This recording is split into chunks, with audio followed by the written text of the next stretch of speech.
संवेदनशीलता है और मन में अपनी मंजिल के प्रति सवाल है, तो उसका जवाब देने वाला कोई ना कोई ज़रूर मिलेगा और आपको अपने जीवन में सफलता अवश्य मिलेगी। ये सीख मिलती है हमें इस कहानी से। फिर दोस्तों, यदि जीवन में कुछ पाना है तो हमें आसपास के माहौल के प्रति संवेदनशील होना पड़ेगा। इस जीवन में हमारा कोई पैशन है तो उससे संबंधित सवाल दिन में कई कई बार हमारे मन में उठना चाहिए कि क्या मैं, मेरा पैशन क्या है, क्या मैं सचमुच उसको पाना चाहता हूँ। यदि आप सवाल अपने आप से करोगे तो आपका मन आपको शांति से नहीं बैठने देगा। आपको आपके सवाल का हल ढूंढने के लिए वो एक्टिव रखेगा और वही एक्टिविटी आपको आपकी मंजिल तक पहुंचाएगी। ये सीखेंगे हम आज स्वामी विवेकानंद जी के जीवन की इस कहानी से। तो आइए सुनते हैं एक बहुत ही खूबसूरत, एक बहुत ही इंस्पायरिंग कहानी स्वामी विवेकानंद के जीवन के उस काल की, जब वो अभी अभी नौजवान होना शुरू हुए थे।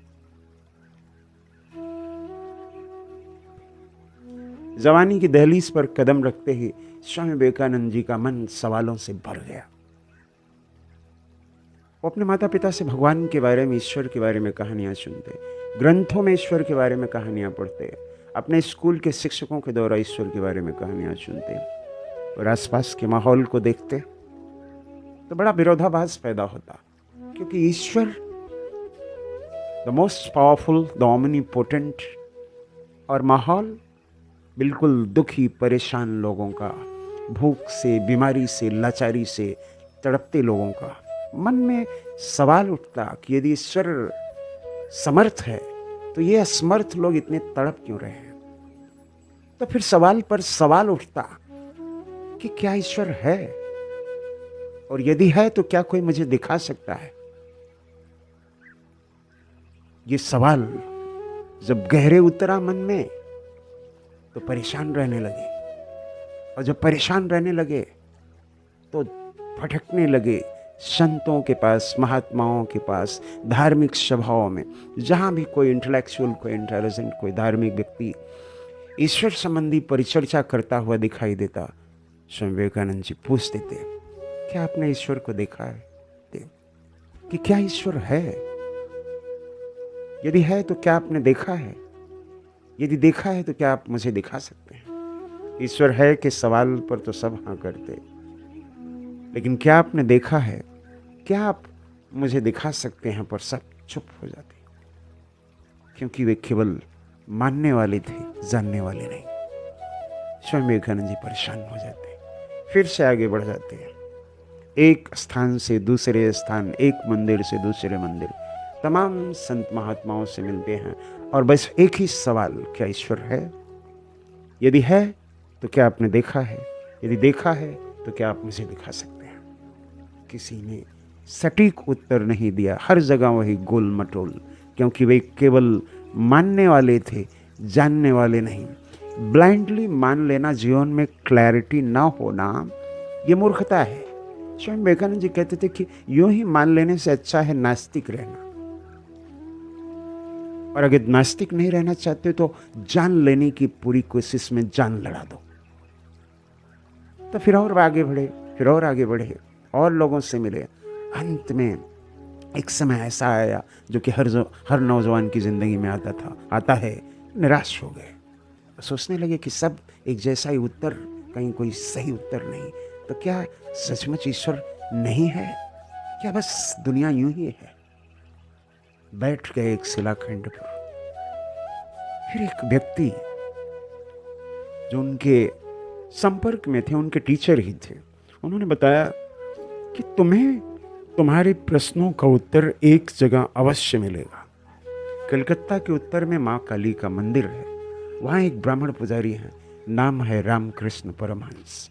तुम उनके पास जाओ, तुम्हारे हर सवाल का जवाब देने में वो समर्थ होंगे, क्योंकि ज़्यादातर लोगों से नहीं मिलते, बहुत ज़्यादा बातें नहीं करते, वो बस गहरे ध्यान में डूबे रहते हैं। स्वामी विवेकानंद जी अपनी जिज्ञासा लेकर स्वामी रामकृष्ण परमहंस जी के पास जाते हैं।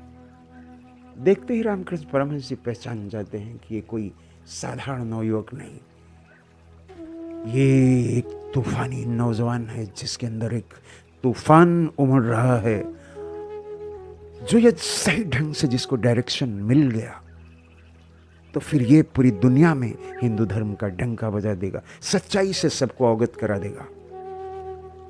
स्वामी विवेकानंद जी को पास बैठाते हैं स्वामी रामकृष्ण परमहंस, पूछते हैं, बच्चा क्या सवाल है, क्यों आए हो?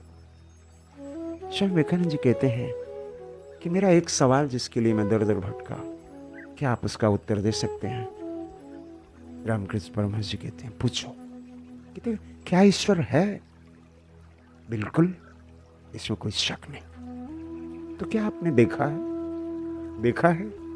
स्वामी रामकृष्ण परमहंस जी मुस्कुरा सकते, देखा ही नहीं है बच्चा, अभी भी देख रहा हूँ, ठीक उसी तरह से जिस तरह से तुम मुझे देख रहे हो, जिस तरह से तुम इस कमरे को देख रहे हो, जिस तरह से तुम इस मंदिर को देख रहे हो, जिस तरह से तुम आसपास के पेड़ पौधों को देख रहे हो, ठीक उसी तरह से, बल्कि उससे भी अधिक स्पष्ट। स्वामी विवेकानंद को थोड़ी शांति मिलती है। तो क्या आप मुझे भी दिखा सकते हैं? बिल्कुल, और ठीक अभी।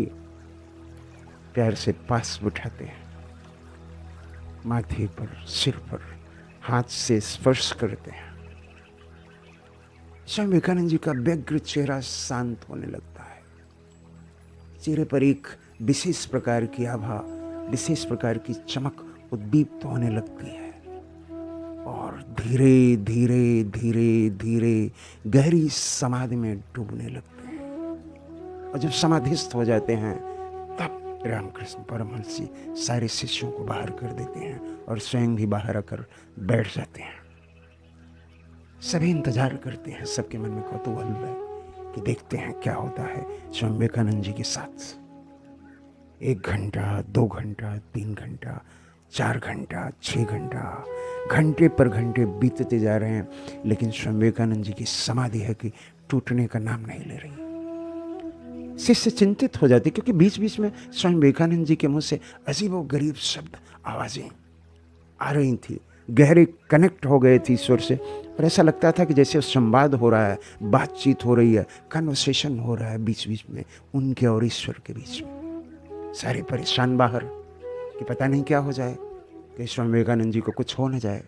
गुरुदेव जी की तरफ देखते तो गुरुदेव जी उनको शांत कर देते, कहते, बच्चा, जब तक स्वामी विवेकानंद समाधि से बाहर ना आए, जागृत न हो, स्वयं से अंदर से बाहर ना आए, कोई से जगाएगा नहीं, कोई से किसी तरह का उसकी समाधि में व्यवधान नहीं डालेगा। लोग बैठे रहे, इंतजार करते रहे, और अंततः गत्वा 12 घंटे की गहरी समाधि के बाद स्वामी विवेकानंद की आंखें धीरे धीरे खुलती हैं। चेहरे पर एक दिव्य तेज, और आंखों में और पूरे चेहरे पर और संपूर्ण शरीर में एक गहरी शांति, हल्की सी मुस्कुराहट। धीरे से उठते हैं, बाहर आते हैं, और गुरुदेव रामकृष्ण परमहंस जी के चरणों में गिर जाते हैं, आंखों से पानी, भावों के पानी, क्योंकि जो सवाल उनके मन में सालों साल से चल रहा था, परेशान किए हुए था, आज उन्होंने उसका उत्तर पा लिया। एक महान विभूत उनके समक्ष खड़ी थी, जिसने उनके मन के सारे तारों को झंकृत कर दिया, और जीवन में एक नई बीड़ा की ध्वनि सुनाई देने लगी, और संपूर्ण जीवन बदल गया। और तब से, उस पल से और जीवन के अंत तक स्वामी विवेकानंद जी स्वामी रामकृष्ण परमहंस वंदनीय गुरुदेव जी के वचनों के अनुसार अपना जीवन जीते रहे, संपूर्ण मानवता के लिए, हिंदू धर्म के लिए कार्य करते रहे, और सारे विश्व में हिंदुत्व का डंका बजाया।